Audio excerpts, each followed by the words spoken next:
Dear Carrie, hello.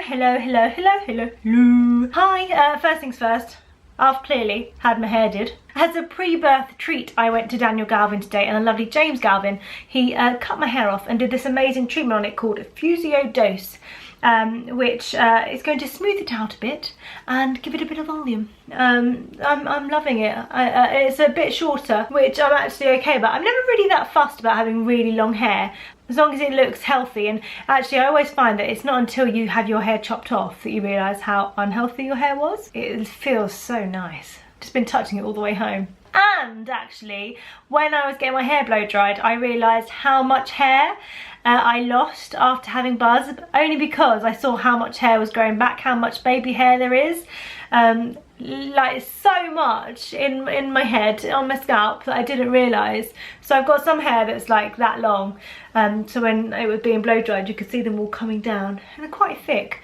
It's just, you know, it's growing back now. Buzz is 22 months, so he's almost 2, and now obviously baby number 2 is going to arrive and my hair's going to fall out again. So at the moment it feels lovely. Anyway, today I thought I would do another pregnancy update. You all really enjoyed the last one, so I thought I'm going to do more of them. And then last month was when I was ill. Well, I'm now 8 months pregnant, so this is probably the last pregnancy update, unless I do actually get to the full 9 months, but I don't know if I will. Babies are fully cooked from 37 weeks, so it means that they're perfectly safe to arrive after that. And Buzz came at 37 weeks and 4 days.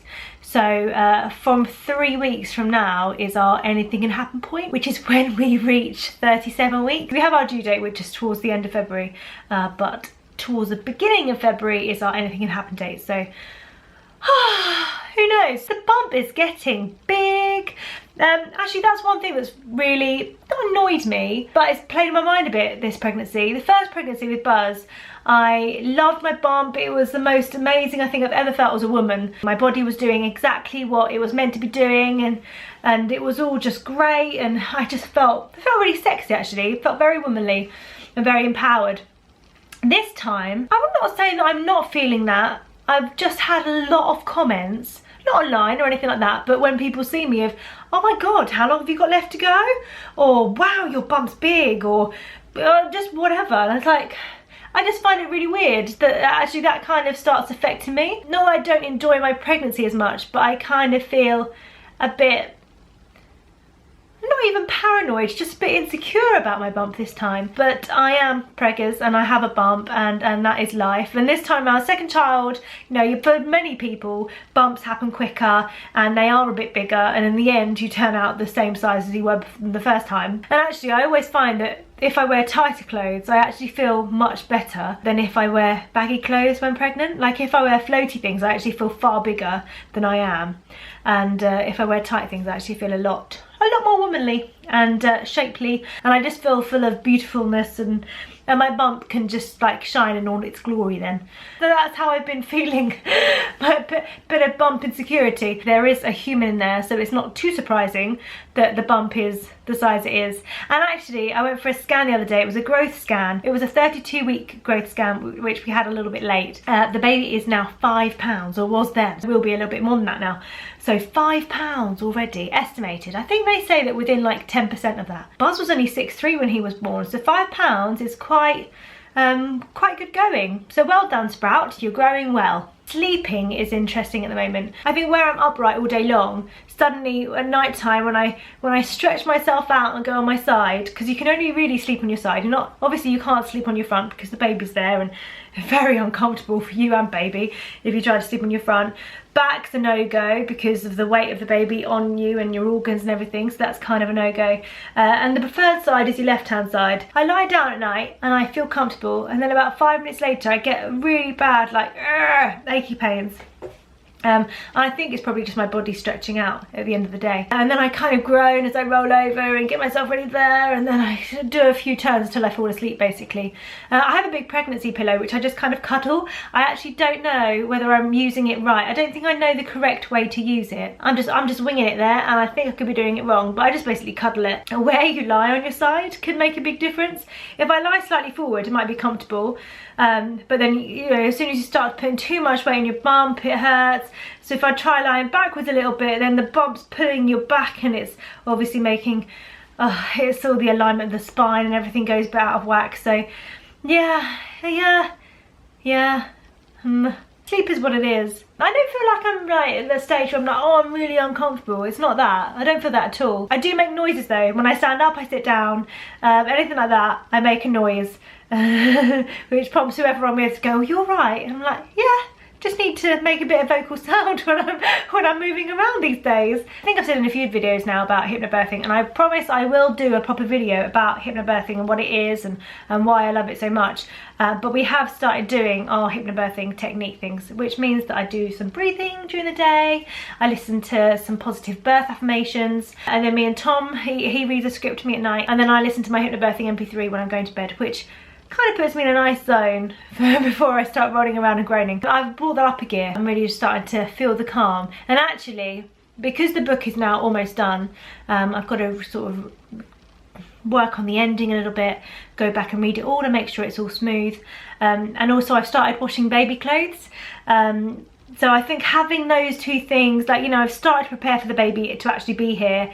I'm rounding up work, and I think having those two things going on kind of has moved me forwards and towards the whole birth stage of stuff, and it's made me feel a lot calmer. I feel like I'm getting things done, which is amazing. I mean, next stage would be obviously bringing the snooze pod down, which is where Sprout's going to sleep in our room. We're not going to worry too much about moving Buzz into his new room yet, because I just think it'd be too much too soon for him. We're actually going to leave Buzz in his room.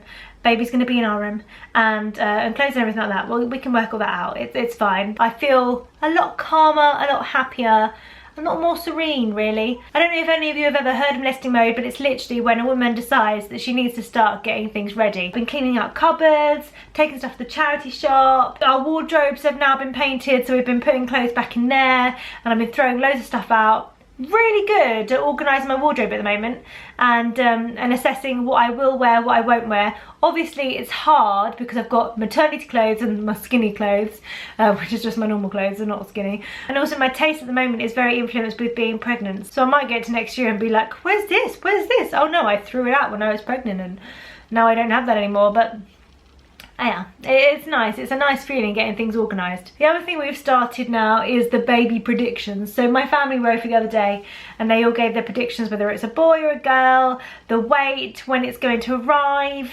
and yeah, some people throw random things in.